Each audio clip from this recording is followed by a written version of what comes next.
Bapak Ibu kaum muslimin dan muslimat sidang jamaah salat Isya tarawih dan zikir yang dirahmati Allah.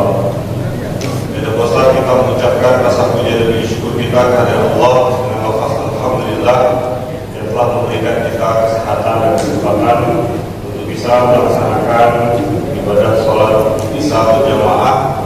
Tadi siang kita berpuasa, kemudian berbuka, salat maghrib berjamaah di rumah, kemudian sholat Isya berjamaah.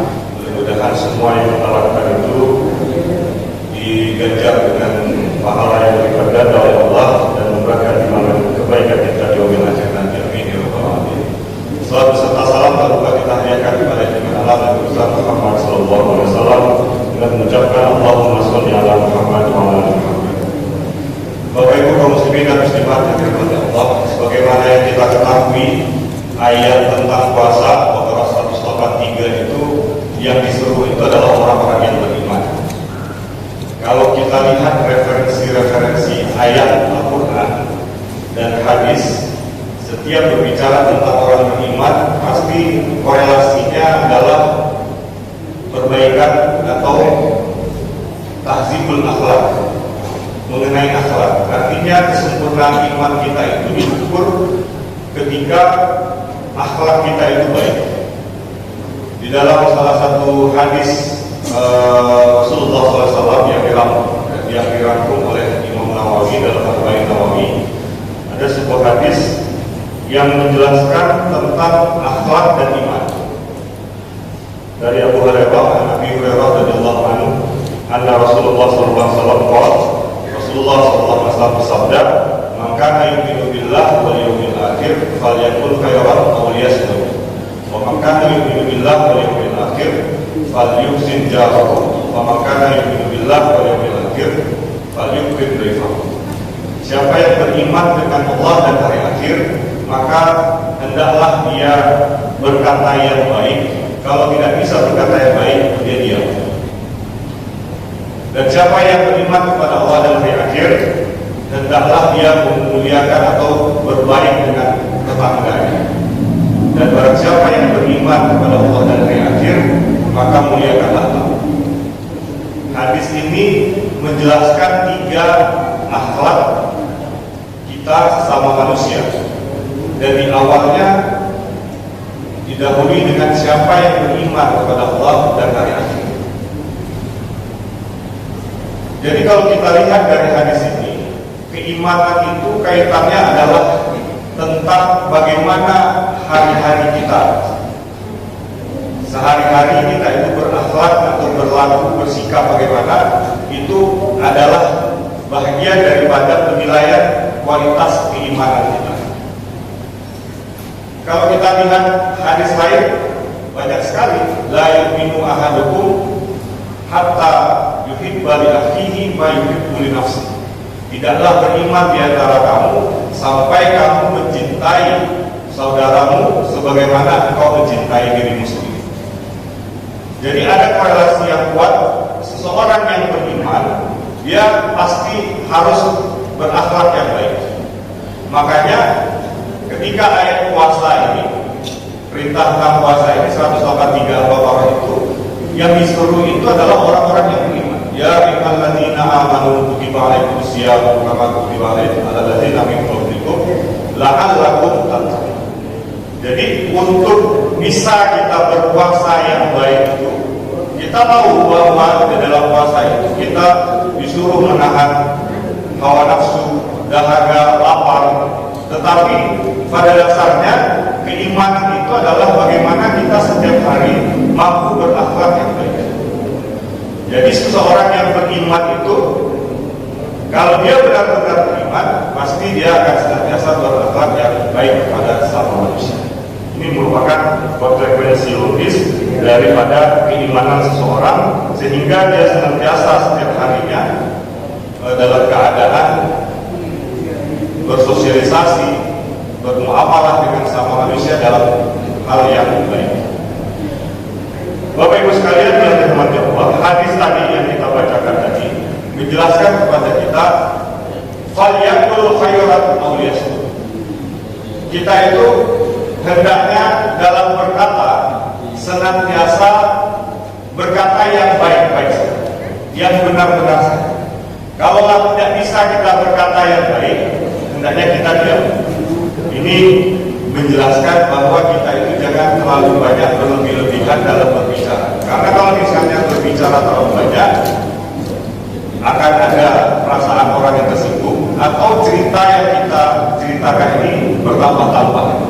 Ini juga merupakan kehati-hatian kita dalam berbicara. Kalau misalnya tidak bisa berbicara yang baik, ya sudah diam.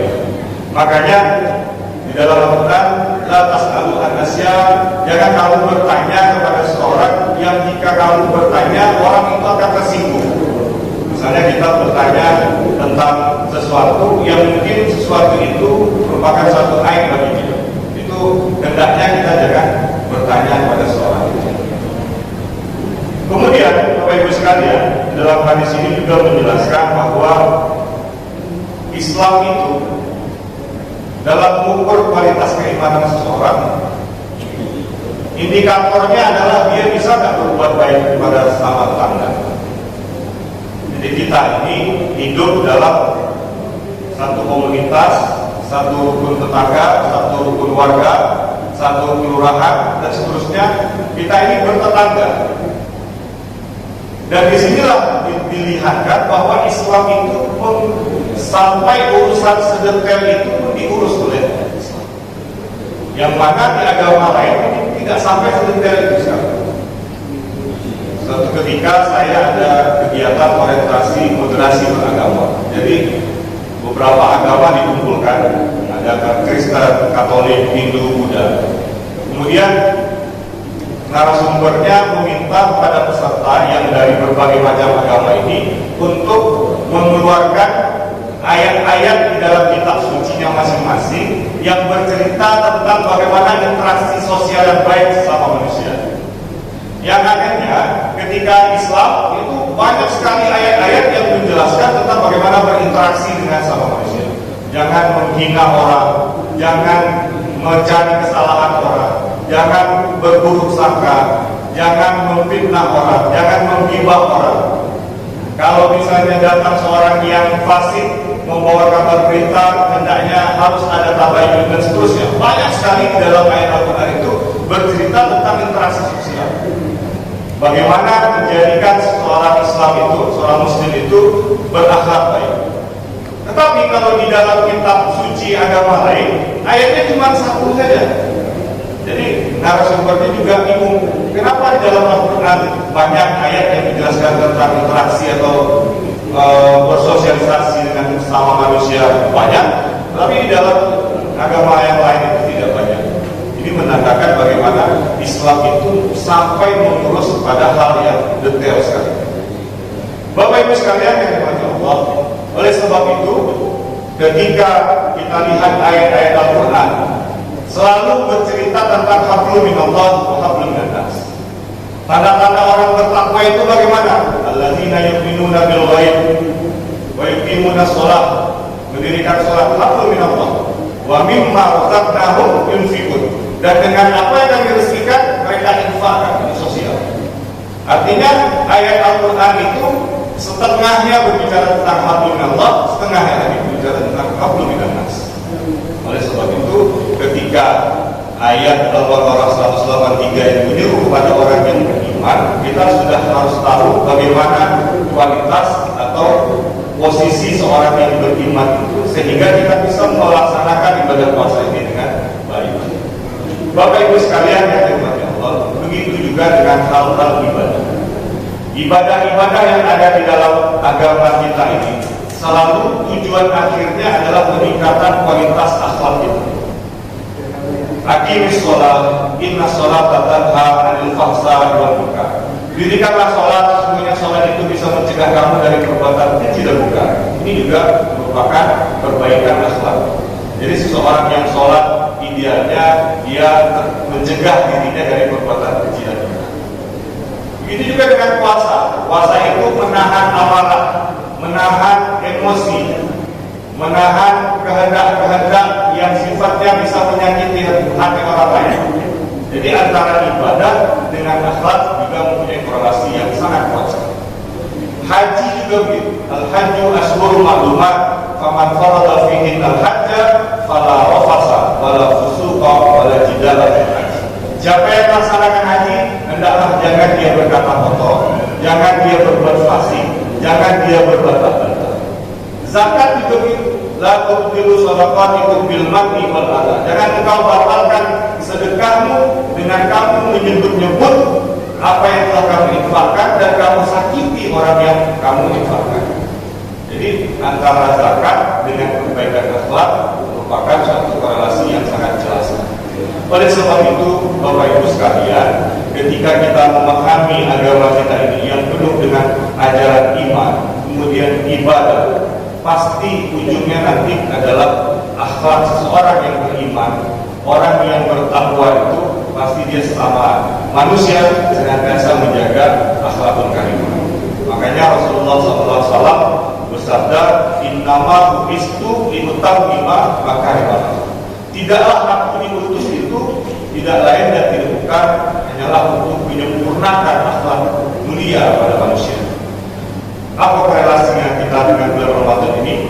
Ramadan ini mengajarkan kita saling bermaaf-maafan, saling menjaga lisan, saling berbaik-baik dengan tetangga, kita saling mengadakan buka bersama, kita melaksanakan tarawih witir berjamaah. Artinya dalam Ramadan ini penuh dengan ajaran-ajaran bagaimana kita menjadikan hubungan sosial kita baik. Ditambah nanti Syawal menjelang, sudah menjadi tradisi kita. Ketika Syawal kita bersilaturahim, bermaaf-maafan, mendatangi jiran tetangga, mendatangi orang tua, sanak keluarga, semuanya dalam keadaan kita penuh dengan keimanan dan kembali kepada fitrah. Mudah-mudahan Ramadan 1443 ini menjadi Ramadan yang terbaik bagi kita, dan kita tidak tahu apakah kita bisa bertemu dengan Ramadan tahun 1444 yang akan datang. Oleh sebab itu, mudah-mudahan ini merupakan starting point yang baik bagi kita dan kita bisa menjadi orang-orang yang bertakwa. Amin ya rabbal alamin. Mungkin hanya sekian yang dapat saya sampaikan. Maaf kalau ada kesalahan. Terima kasih atas perhatian. Wabillahi taufiq wal hidayah. Wassalamualaikum.